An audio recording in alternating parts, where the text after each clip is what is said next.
Việt Nam có dân số 100 triệu người, bây giờ là hơn 100 triệu người rồi.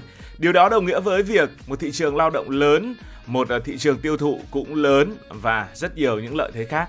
Lớn chứ chưa phải là khổng lồ, bởi vì khổng lồ thì chúng ta phải nhắc đến những quốc gia như là Trung Quốc hay là Ấn Độ. Vậy những quốc gia có dân số tương đương Việt Nam, họ giàu hơn hay là nghèo hơn so với chúng ta? Tất nhiên, để y hệt con số 100 triệu người như Việt Nam là khó, nhưng khoảng chênh lệch một chút thì chúng ta có khá nhiều những ví dụ thú vị ở 5 châu 4 bể. Hãy khởi động bằng chính Việt Nam mình trước. Việt Nam có dân số 100 triệu người, GDP bình quân đầu người khoảng 4.800 đô la Mỹ một năm. Bạn quy đổi ra thử xem nó là bao nhiêu tiền một năm. So với thế giới thì đây vẫn là mức trung bình thấp, nhưng tốc độ phát triển thì đáng nể, tăng trưởng khoảng 6% mỗi năm, xuất khẩu vượt ngưỡng 350 tỷ đô la Mỹ, công nghiệp điện tử, dệt may và đặc biệt Việt Nam là một trong những quốc gia thu hút vốn FDI rất lớn. Bây giờ hãy cùng nói về một số quốc gia. Hãy đến với châu Phi, có một quốc gia dân số đông hơn Việt Nam khoảng hơn chục triệu người, đó là Ai Cập. Ai Cập có dân số là 111 triệu người, nằm ở khu vực Bắc Phi. Đất nước nằm dọc bên hai bờ sông Nin. Đây là một quốc gia có bề dày văn minh hàng ngàn năm, từng là cái nôi của kim tự tháp, của pharaoh và văn hóa rực rỡ bậc nhất thế giới cổ đại. Thế nhưng bước vào thế kỷ 21, Ai Cập lại chật vật với những vấn đề tưởng như rất trần tục, đó là cơm áo gạo tiền.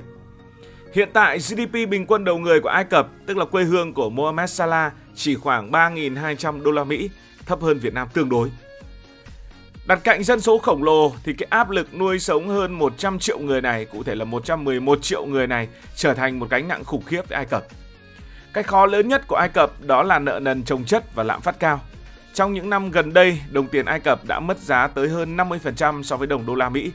Người dân sáng cầm tiền đi chợ, chiều quay lại đã cảm thấy rất xót ruột. Điều trớ trêu là Ai Cập sở hữu kênh đào Suez, một trong những tuyến thương mại quan trọng nhất thế giới. Mỗi năm rất nhiều hàng hóa đi qua kênh này đem lại cho Ai Cập hàng tỷ đô la Mỹ tiền quá cảnh. Nhưng thực tế thì họ lại không giàu mấy. Riêng năm 2023 chẳng hạn, Ai Cập thu được 9 tỷ đô từ kênh này. Nhìn vào con số đó ai cũng nghĩ Ai Cập cũng phải giàu lắm. Nhưng thực tế, khoản thu ấy giống như tiền thuê mặt bằng ở mặt phố. Tiền có thật, nhưng nếu chi tiêu lãng phí, quản lý kém thì vẫn rơi vào cảnh thiếu trước hụt sau.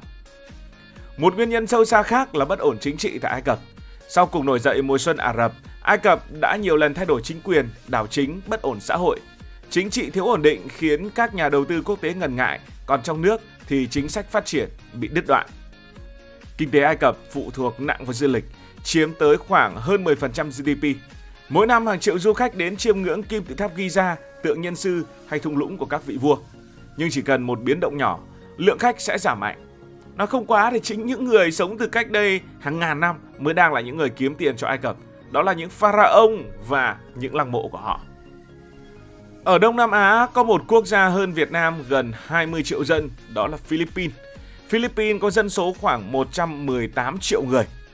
Nếu chỉ nhìn vào GDP bình quân đầu người thì Philippines kém Việt Nam một chút, khoảng 4.300 đô la Mỹ. Nói chung là gần ngang với Việt Nam. Hai nước thì đều nằm trong nhóm thu nhập trung bình thấp, đang loay hoay trên con đường công nghiệp hóa. Nhưng điều thú vị là dù chỉ số kinh tế tương đồng, cách mà hai quốc gia vận hành lại khác nhau rõ rệt. Với Philippines, kiều hối chính là xương sống của nền kinh tế. Người dân Philippines có một thói quen gần như là quốc gia hóa, đó là đi làm việc ở nước ngoài. Y tá, điều dưỡng, thủy thủ, giúp việc, kỹ sư, IT, lái xe taxi, lao động Philippines xuất hiện ở khắp mọi nơi, Mỹ, Nhật, Hàn đến Trung Đông. Số liệu cho thấy mỗi năm lượng kiều hối người Philippines gửi về vượt quá 30 tỷ đô la Mỹ, tương đương khoảng gần 10% GDP của cả nước. Điều này giúp hàng triệu gia đình trong nước có thu nhập ổn định, con cái đã ăn học, nền kinh tế có thêm ngoại tệ. Vấn đề lớn nhất của Philippines đó là chênh lệch giàu nghèo. Một quốc gia cũng hơn 100 triệu dân, lần này nằm ở châu Phi, đó là Ethiopia, dân số gần 130 triệu người. Ethiopia là một quốc gia không giáp biển. Ethiopia có dân số khoảng 130 triệu người, một quốc gia có quy mô dân số thuộc vào loại top của châu Phi, thường thì chỉ đứng sau Nigeria. Nhưng mà khi nhìn vào thu nhập, Ethiopia lại gây choáng, bởi vì thu nhập bình quân đầu người của họ chỉ khoảng 1.000 đô la Mỹ. Nghĩa là thu nhập mỗi người dân chưa bằng 1/4 của người Việt Nam. Và con số này chỉ tương ứng với một bữa ăn trong nhà hàng sang trọng của châu Âu.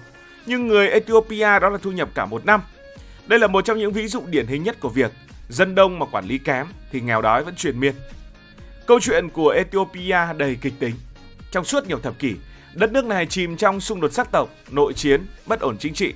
Nổi bật nhất là cuộc nội chiến từ năm 2020 đến năm 2022, khiến hàng trăm nghìn người thiệt mạng, hàng triệu người phải rời nhà bỏ cửa mà ra đi.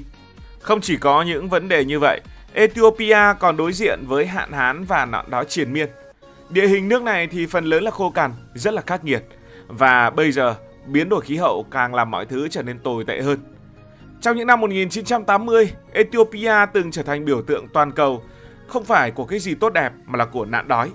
Hình ảnh trẻ em gầy trơ xương, bụng phình vì suy dinh dưỡng được phát đi khắp thế giới, gây xúc động mạnh mẽ. Hàng tỷ đô viện trợ nhân đạo đã được gửi tới, nhưng nghịch lý là sau hàng chục năm, nước này vẫn không thể tự đảm bảo an ninh lương thực cho người dân. Nói trắng ra là vẫn đói. Điều trớ trêu ở chỗ, Ethiopia lại là cái nôi của cà phê thế giới. Người ta tin rằng cây cà phê được phát hiện lần đầu tiên ở vùng cao nguyên Ethiopia từ thế kỷ thứ 9. Ngày nay, cà phê Ethiopia nổi tiếng toàn cầu, được coi là một trong những loại cà phê ngon nhất. Nhưng cà phê không cứu nổi nền kinh tế vì phần lớn vẫn xuất khẩu thô, giá trị thì thấp, nông dân không được hưởng lợi nhiều. Nói cách khác, Ethiopia có sản phẩm mang tầm thế giới nhưng lại không xây dựng được ngành công nghiệp chế biến đủ mạnh để biến nó trở thành một động lực kinh tế. Cũng trên 100 triệu dân một chút và điều kiện kinh tế thì khác hẳn những quốc gia chúng ta vừa kể, đó là Mexico. Mexico là một quốc gia dân số khoảng gần 130 triệu người, tức là cũng tương ứng với Ethiopia và đông hơn Việt Nam khoảng 30 triệu người. Nhưng mà thu nhập bình quân đầu người của họ thì rất là cao, khoảng 12.600 đô la Mỹ. Con số này thì hơn gấp đôi Việt Nam. Mexico là một trong những nền kinh tế lớn nhất ở châu Mỹ Latin và nếu chỉ nhìn vào con số, ta có thể nhìn thấy đây là một quốc gia thịnh vượng, nhưng bên trong thì lại hơi phức tạp. Điều giúp Mexico may mắn nhất chính là địa lý. Họ nằm cạnh nước Mỹ, nền kinh tế số 1 thế giới, vừa là thị trường khổng lồ, vừa là một nhà đầu tư lớn. Khi toàn cầu hóa bùng nổ, Mỹ đã chuyển hàng loạt nhà máy sản xuất sang Mexico để tận dụng công nhân rẻ hơn, từ dệt may cho đến chế tạo ô tô. Nhờ vậy, Mexico trở thành một trung tâm công nghiệp lớn.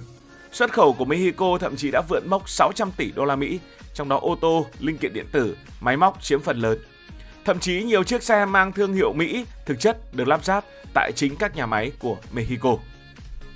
Và cuối cùng, ở châu Á, chúng ta có một quốc gia có quy mô dân số gần tương tự, đó là Nhật Bản. Nhật Bản có khoảng 123 triệu dân.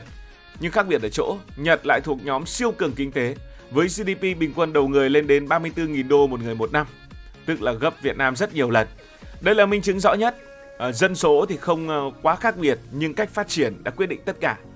Nhật vốn là một quốc đảo nghèo tài nguyên, gần như là không có dầu mỏ, than đá cũng ít, đất canh tác lại hạn chế. Nhưng nhờ vị trí địa lý thuận lợi, ngay sát các tuyến hàng hải lớn, lại nằm trong cái nôi văn minh Đông Á, Nhật sớm trở thành một quốc gia thương mại. Sau Thế chiến, họ tận dụng sự hỗ trợ của Mỹ, cải cách thể chế và đặc biệt đầu tư mạnh vào giáo dục và công nghệ.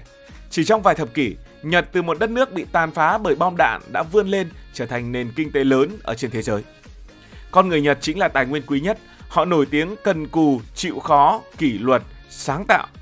Từ thập niên 1960, những thương hiệu Nhật như là Toyota, Sony, Panasonic, Canon đã chinh phục cả thế giới. Trong khi nhiều quốc gia còn đang loay hoay xuất khẩu nông sản, Nhật Bản đã xuất khẩu xe ô tô, máy ảnh, TV màu. Đó là cú nhảy vọt biến Nhật Bản trở thành con rồng châu Á sớm nhất. Tuy nhiên ngày nay, Nhật đang đối diện với một thách thức lớn, đó là già hóa dân số. Tuổi thọ trung bình ở Nhật rất cao, nhưng tỷ lệ sinh thì lại cực kỳ thấp. Hậu quả là lực lượng lao động ngày càng ít đi, trong khi số lượng người già thì ngày càng nhiều hơn. Có những ngôi làng ở Nhật hiện tại toàn người già, trường học phải đóng cửa bởi vì không có trẻ con đi học. Đây chính là nghịch lý. Một đất nước giàu có, công nghệ hiện đại, nhưng lại không có đủ người để kế thừa. Như vậy, nếu gom tất cả những nước có dân số khoảng 100 triệu người hoặc nhỉnh hơn, thì bảng xếp hạng giàu nghèo sẽ như sau. Ở hạng nhất, đó là Nhật Bản. Ở hạng nhì, đó là Mexico. Hạng 3 là những quốc gia như là Việt Nam, Philippines, Ai Cập.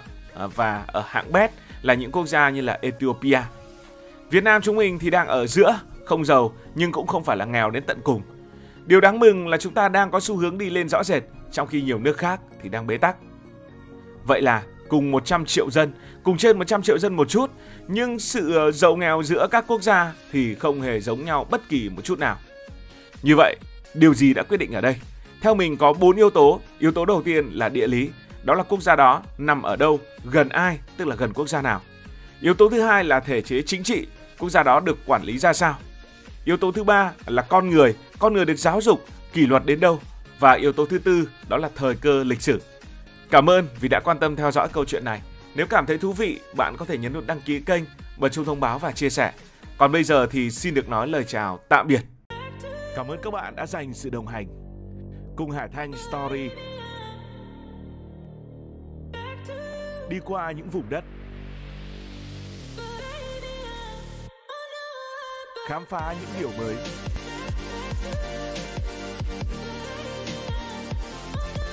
Đừng ngần ngại, hãy để lại những góp ý và xin được hẹn gặp lại.